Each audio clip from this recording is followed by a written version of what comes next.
Hello बच्चों, hope you all are fine और आपकी स्टडीज़ अच्छी चल रही हैं। और ये जो टाइम है आप इस टाइम को यूटिलाइज़ कर रहे हैं अपनी स्टडीज़ को करने में, और अपने जितने भी गोल्स आपके डेली गोल्स हैं उन्हें आप अचीव कर रहे हो और अपने टॉपिक्स कवर कर रहे हो, और जो ये वीडियोज़ हैं इनसे आपको थोड़ी बहुत हेल्प मिल रही है। ठीक है, चलिए तो आज का टॉपिक स्टार्ट करते हैं। आज हम बात करने वाले हैं स्क्रीनिंग इफेक्ट के ऊपर। ये बेसिकली इनऑर्गेनिक केमिस्ट्री का टॉपिक है, और इस टॉपिक को अगर आप समझ लेते हैं तो ये आगे की जितनी भी चीज़ें हैं वो इनऑर्गेनिक केमिस्ट्री में आपकी आसान हो जाएंगी। ठीक है, तो चीज़ों को लॉजिकली समझना है यहाँ पर कि स्क्रीनिंग इफेक्ट होता क्या है, कंसेप्चुअल क्या कंसेप्ट है किसका, स्क्रीनिंग इफेक्ट का, और क्या बात ये कर रहा होता है और क्या हम इसे और बोलते हैं। स्क्रीनिंग इफेक्ट बेसिकली इसे हम शील्डिंग इफेक्ट भी कहते हैं, एक और नाम है शील्डिंग इफेक्ट। जो शील्ड का जो मतलब है, शील्ड का मतलब ढाल देना ना। जैसे फॉर एग्जांपल जब आप जैसे मान लो मैंने कोई शील्ड पकड़ी हुई है, या फॉर एग्जांपल हम बरसात में बाहर जा रहे हैं, अम्ब्रेला यूज़ कर रहे हैं, तो अम्ब्रेला हमें बरसात से बचा रही है, तो वो भी तो बेसिकली हमारे लिए एक शील्ड का काम कर रही है ना। तो शील्ड जो हमें बचाए, तो यहाँ पर स्क्रीनिंग इफेक्ट या शील्डिंग इफेक्ट बचा रही होती है। किसे बचा रही होती है? ये बचा रही होती है आखिरी वैलेंस शेल के इलेक्ट्रॉन को। किससे बचा रही होती है? न्यूक्लियस से। जैसे अब न्यूक्लियस का काम क्या है, आप जानते हो कि रदरफोर्ड ने ये कह दिया था कि न्यूक्लियस के अराउंड इलेक्ट्रॉन डिस्ट्रीब्यूटेड होगा सर्कुलर पाथ में। ऐसे बहुत सारे शेल होंगे। ऐसे ही मान लीजिए ये आखिरी शेल है, और न्यूक्लियस क्या करता है, हर शेल के इलेक्ट्रॉन को खींचता है। तो न्यूक्लियस आखिरी शेल के इलेक्ट्रॉन को भी खींचेगा। न्यूक्लियस क्या करेगा? आखिरी शेल के इलेक्ट्रॉन को भी खींचेगा। लेकिन जब न्यूक्लियस आखिरी शेल के इलेक्ट्रॉन को खींच रहा है, क्या जितनी पावर से वो खींच सकता है, क्या वो उतनी पावर से खींच पा रहा होगा? सोचिए, उतनी पावर से न्यूक्लियस आखिरी शेल के इलेक्ट्रॉन को नहीं खींच पाएगा, क्योंकि भाई न्यूक्लियस को एक ही काम थोड़ी है, उसे आखिरी शेल के ही इलेक्ट्रॉन को थोड़ी खींचना है, उसे इस शेल के इलेक्ट्रॉन्स को भी होल्ड करके रखना है, उसे इस शेल के इलेक्ट्रॉन्स को भी होल्ड करके रखना है। तो होगा क्या, न्यूक्लियस कुछ एनर्जी तो यहाँ इन्वेस्ट कर देगा पहले शेल में, कुछ एनर्जी दूसरे शेल में इन्वेस्ट कर देगा, कुछ तीसरे में, और ऐसे ही कुछ एनर्जी आखिरी शेल के इसके अलावा बाकी इलेक्ट्रॉन्स पे खर्च कर देगा। इससे होगा क्या, न्यूक्लियस की अप्रोचिंग पावर इस इलेक्ट्रॉन पर, किसी एक पर्टिकुलर वैलेंस शेल के इलेक्ट्रॉन पर न्यूक्लियस की अप्रोचिंग पावर कम हो जाएगी, या न्यूक्लियस की अट्रैक्टिंग फोर्स कम हो जाएगी। क्योंकि ये हम कह सकते हैं ऐसे कि ये इलेक्ट्रॉन मतलब न्यूक्लियस इसको बहुत तेजी से ना खींचे, इसलिए बीच के इलेक्ट्रॉन न्यूक्लियस को डिस्टर्ब कर रहे हैं। तो बाकी ये जो इंटरवेनिंग इलेक्ट्रॉन्स हैं, ये कोर इलेक्ट्रॉन्स हैं बीच के, ये क्या करेंगे, इस इलेक्ट्रॉन को प्रोटेक्ट कर रहे हैं या शील्ड कर रहे हैं।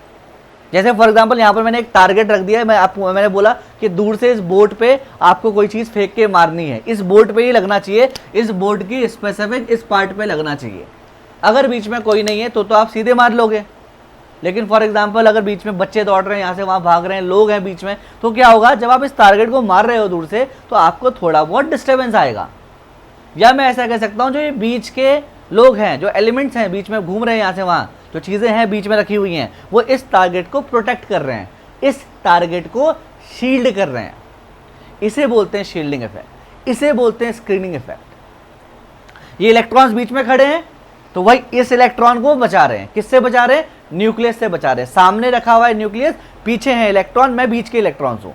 तो मैं बीच के इलेक्ट्रॉन क्या करूंगा, न्यूक्लियस को आखिरी तक नहीं पहुंचने दे रहा हूं, या रोकने की कोशिश कर रहा हूं। थोड़ा ऐसे समझिए, ठीक है। और वो कैसे रोक रहा हूं, थोड़ा टेक्निकली ऐसे है कि ये इलेक्ट्रॉन, ये न्यूक्लियस यहाँ एनर्जी थोड़ी बहुत लूज कर दे रहा है, थोड़ी बहुत इनको खींचने में लूज कर दे रहा है, तो यहाँ थोड़ी कम एनर्जी के साथ वो पहुंच रहा है, जिससे ये इलेक्ट्रॉन शील्ड हो जा रहा है।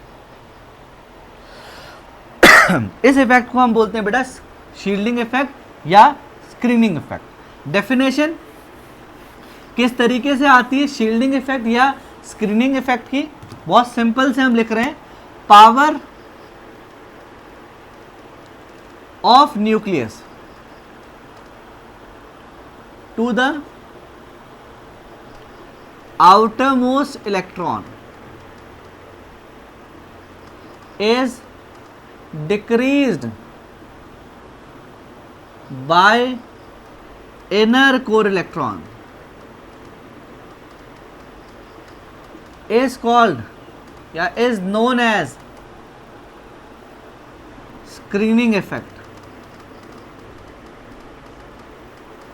न्यूक्लियस की पावर जब आखिरी शेल में, न्यूक्लियस की पावर जब आखिरी शेल में क्या हो जाती है, आखिरी शेल के इलेक्ट्रॉन पर न्यूक्लियस की अट्रैक्टिव फोर्स कम हो जाती है, आखिरी शेल के इलेक्ट्रॉन पर न्यूक्लियस की अट्रैक्टिव फोर्स कम हो जाती है अंदर के इनर कोर इलेक्ट्रॉन्स की वजह से, अंदर के इनर कोर इलेक्ट्रॉन की वजह से, तो उसे हम स्क्रीनिंग इफेक्ट या शील्डिंग इफेक्ट कहते हैं। चलिए आगे एक और चीज ध्यान रखना, it is represented by, it is represented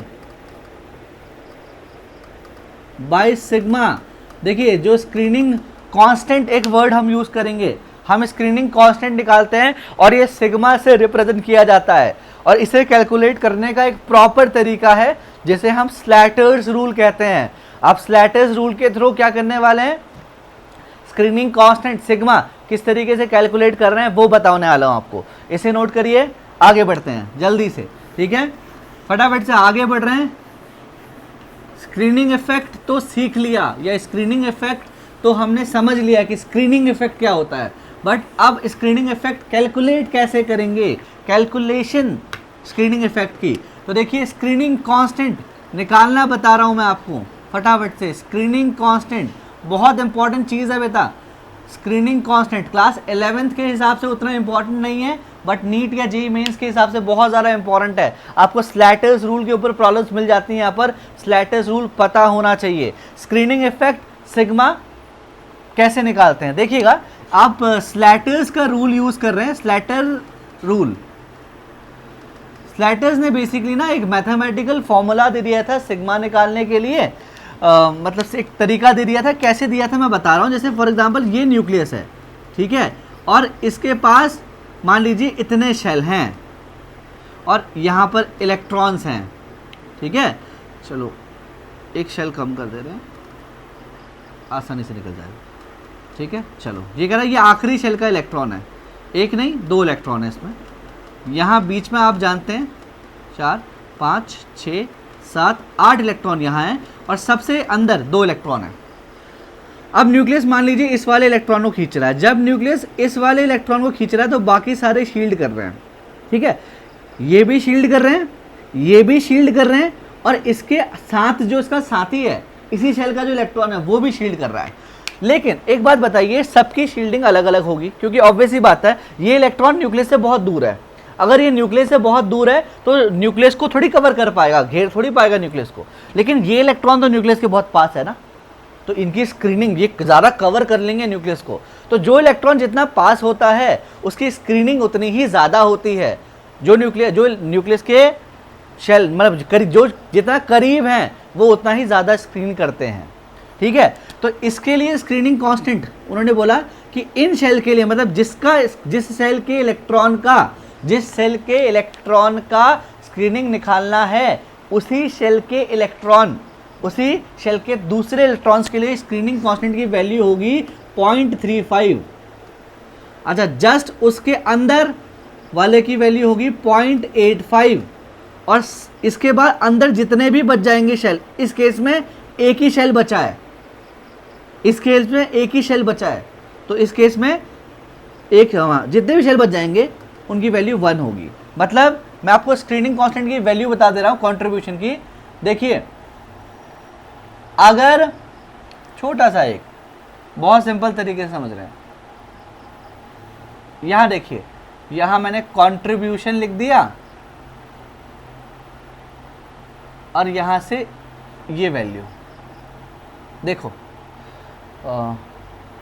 अगर nth शेल की बात करें, आखिरी शेल, तो आखिरी शेल वाले का कंट्रीब्यूशन 0.35 होगा।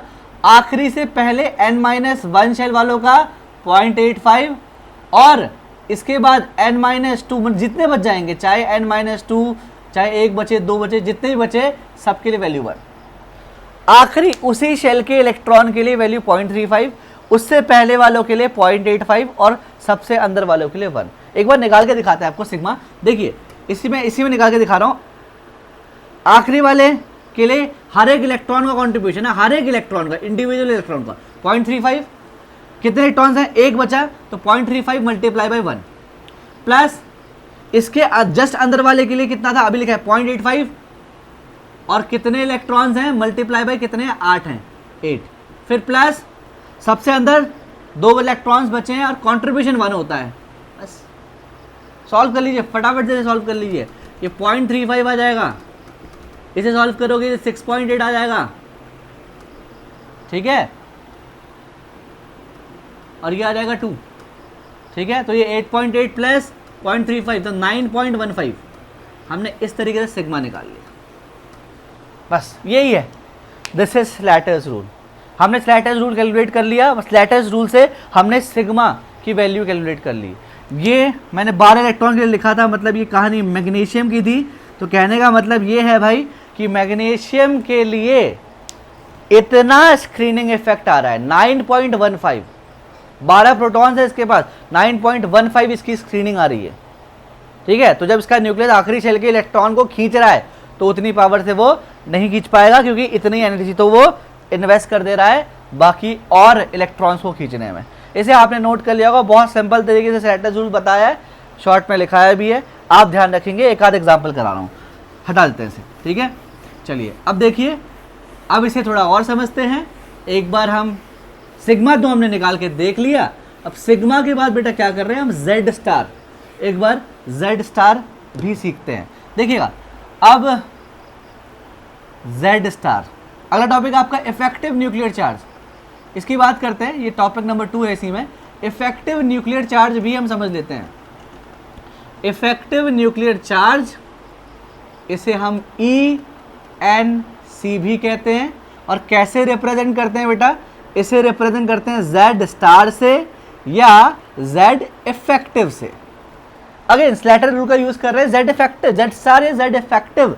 स्लैटर रूल के हिसाब से कैसे निकलता है पता है, इसका फॉर्मूला बन जाता है Z माइनस सिग्मा से। मतलब अगर आपको Z स्टार या Z इफेक्टिव निकालना है तो सीधे आपको Z से माइनस करना पड़ेगा सिग्मा। सिग्मा तो आपने अभी सीखा था, सिग्मा क्या होता है, सिग्मा आपने अभी सीखा है, सिग्मा होता है बेटा स्क्रीनिंग कांस्टेंट, सिग्मा होता है स्क्रीनिंग कांस्टेंट। Z होता है ऑब्वियस ही बात, आप Z जानते हैं, एटॉमिक नंबर, जितना भी एटॉमिक नंबर होगा वो Z रहेगा, और ये तो इफेक्टिव न्यूक्लियर चार्ज। तो फटाफट से फॉर्मूला आप नोट कर लीजिए, किसका फॉर्मूला है ये, इफेक्टिव न्यूक्लियर चार्ज पढ़ा रहा हूं मैं आपको, इफेक्टिव न्यूक्लियर चार्ज निकालना बता रहा हूं कि इस तरीके से आप Z स्टार या Z इफेक्टिव लिखिएगा और Z माइनस सिग्मा, इस तरीके से आप इफेक्टिव न्यूक्लियर चार्ज सीख सकते हैं। चलिए आगे बढ़ते हैं, इसको मैं एक बार एग्जाम्पल से करके दिखा रहा हूं। इसी फॉर्मूले को यूज करने वाले हैं, Z star equals to Z minus sigma, इस फॉर्मूले को हम यूज करने वाले हैं, आप देखते रहिए। और मैग्नीशियम के लिए निकालेंगे फटाफट से। मैग्नीशियम अभी हमने किया था तो इसी की बात कर लेते हैं, मैग्नीशियम के लिए निकालते हैं। देखो मैग्नीशियम में अगर आप इस तरीके से डिस्ट्रीब्यूट कर रहे हैं 2,8,2, इस तरीके से इलेक्ट्रॉन डिस्ट्रीब्यूट हो रहा है। देखिएगा आपको फॉर्मूला अप्लाई करना था, Z स्टार निकालना है बेटा, Z star Z minus sigma होता है। चलिएगा अब देखिए कैसे हम निकालते हैं। सिग्मा तो हमने अभी कैलकुलेट करके भी दिखा लेते हैं, चलो सिग्मा अभी आपने निकाला ही था, सिग्मा इसके लिए 9.15 आया था, ठीक है। बीच में से मत देखना, स्टार्टिंग से देखना वीडियो और एंड तक देखना, तब जाके आपको चीज़ें समझ में आएंगी।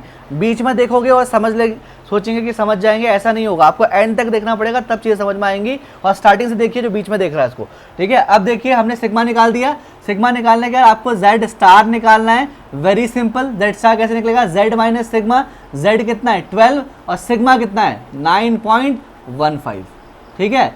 और 12 माइनस 9.15 क्या आ जाएगा आपका, इसको सॉल्व कर दोगे आ जाएगा आपका 2.85। तो दिस इज Z स्टार, ये है Z स्टार मैग्नीशियम का। मतलब Z स्टार का मतलब क्या है, थोड़ा Z स्टार का मतलब बता देते हैं या इफेक्टिव न्यूक्लियर चार्ज का मतलब बताते हैं। देखो जैसे कि न्यूक्लियस इलेक्ट्रॉन आखिरी शेल के इलेक्ट्रॉन को खींच रहा था, हमें लग रहा है जैसे अगर मैग्नीशियम की बात करें प्रोटॉन 12 है, हमें क्या लगता है कि वो 12 प्रोटॉन की ताकत से आखिरी शेल के इलेक्ट्रॉन को खींच रहा है, लेकिन एक्चुअली में ऐसा नहीं है। एक्चुअली में क्योंकि बीच के इलेक्ट्रॉन ने जो बीच के इलेक्ट्रॉन स्क्रीनिंग डेवलप कर रहे हैं उसकी वजह से न्यूक्लियस एक्चुअल पावर से नहीं पहुंच पा रहा, एक्चुअल पावर से नहीं पहुंच पा रहा, किसमें, आखिरी शेल में। तो जिस पावर से वो एक्चुअली पहुंच रहा है उसे हम Z स्टार बोलेंगे। Z स्टार का मतलब क्या है, एक्चुअल फोर्स। हमें जो एक्चुअल फोर्स है वो Z नहीं है, वो actual force Z minus sigma है, मतलब Z स्टार है। हमें ये लगता है कि न्यूक्लियस इस फोर्स से Z जितनी प्रोटॉन्स है उस फोर्स से इलेक्ट्रॉन को खींच रहा है, लेकिन उससे नहीं खींच रहा, वो खींच रहा है Z माइनस सिग्मा से। मतलब उस फोर्स में से कुछ कम करना है। कितना कम करना है? वो स्क्रीनिंग कांस्टेंट कम करना है, वो हमें अलग अलग निकालना पड़ता है। इस केस में कितना कम किया? 12 प्रोटॉन थे, 12 प्रोटॉन की ताकत से वो खींचना चाहिए था, लेकिन 9.15 तो स्क्रीनिंग में इतनी एनर्जी वो वेस्ट कर रहा है। तो इसको हटा के जो पावर बच जाएगी वो कितनी बचेगी? देखो हमें लग रहा था कि वो खींचेगा Z से, मतलब लगेगा, हमें लग रहा था Z की वैल्यू कितनी है? 12। हमें लग रहा था वो इतने से खींच रहा है, लेकिन एक्चुअली कितने से खींच रहा है? वो 2.85 से। तो ये एक्चुअल फोर्स है जिससे वो आखिरी शेल के इलेक्ट्रॉन को खींच रहा है। इसी को हम बोलते हैं इफेक्टिव न्यूक्लियर चार्ज। ठीक है, तो ध्यान रखिएगा, actual force applied by nucleus to outermost valence electron is effective nuclear charge। Nucleus की वो एक्चुअल फोर्स जिससे वो आखिरी शेल के इलेक्ट्रॉन को अपनी तरफ खींच रहा है, इसे हम इफेक्टिव न्यूक्लियर चार्ज बोलते हैं। कैसे कैलकुलेट करते हैं? स्लैटर्स रूल के हिसाब से Z star equals to Z minus sigma, जहां पर सिग्मा स्क्रीनिंग कांस्टेंट होता है, जहां पर Z प्रोटॉन की पावर और Z star effective nuclear charge. ठीक है, चलिए फिर आज के लिए इतना ही। आज हमने दो चीज़ें समझी हैं, एक स्क्रीनिंग इफेक्ट समझा है, एक Z स्टार समझा है। थोड़ा सा अच्छा नहीं, थोड़ा सा मैं एक बार इसमें एक और चीज़ बता दूं आपको, एक बार Z स्टार का पीरियोडिक वेरिएशन। ठीक है, अब क्या करेंगे ना, आप लोग करके देख लीजिएगा। मैंने मैग्नीशियम का बता दिया, आप एक काम करिएगा, या हम आगे नेक्स्ट वीडियो में कर लेंगे, आप इसको थोड़ा करिएगा घर में, इसको एक बार करके देखिए। ये सोडियम है, मैग्नीशियम है, या चलो इसका नहीं कर रहे तो इससे पहले वाली सीरीज, लिथियम निकाल लेंगे, बेरिलियम निकाल लेंगे, बोरॉन, कार्बन, नाइट्रोजन, ऐसे लिथियम के बाद आता है सोडियम, पोटेशियम। ठीक है, आप इसमें निकाल के देखना, और यहाँ मतलब एक पीरियड में भी निकालना है और ग्रुप में भी निकालना है। जब इनकी वैल्यूज़ निकालोगे ना तो देखोगे कि यहाँ पर वैल्यूज़ इंक्रीज हो रही होंगी, बट यहाँ पर वैल्यूज़ को छोड़ के इनकी वैल्यूज़ कांस्टेंट आएंगी। इसकी जो वैल्यू होगी, जो वैल्यू सोडियम की होगी, वही वैल्यू पोटेशियम की आएगी, फिर वही वैल्यू रुबिडियम की आएगी। तो ऊपर से नीचे क्या निकालना है? Z star. ऊपर से नीचे Z स्टार बेसिकली कांस्टेंट होता है हमेशा, ध्यान रखना। Effective nuclear charge down the group mathematically आपका कांस्टेंट आएगा। Z स्टार देखिएगा, Z स्टार कांस्टेंट आएगा ऊपर से नीचे, और लेफ्ट से राइट पीरियड में क्या आएगा? इंक्रीज होगा। तो अलोंग द पीरियड इंक्रीज हो रहा है, डाउन द ग्रुप कांस्टेंट है, ये ध्यान रखना Z स्टार में। ठीक है, तो आज के लिए इतना ही। अगली वीडियोस में कुछ और फंडामेंटल्स की बात करेंगे इनऑर्गेनिक केमिस्ट्री से ही। अगर चैनल में नए हैं तो चैनल को सब्सक्राइब करिए, बेल आइकन को हिट करिए, और फर्दर फ्यूचर वीडियोस के लिए आप आते रहिए। ठीक है, तो आप सभी का धन्यवाद, चलते हैं।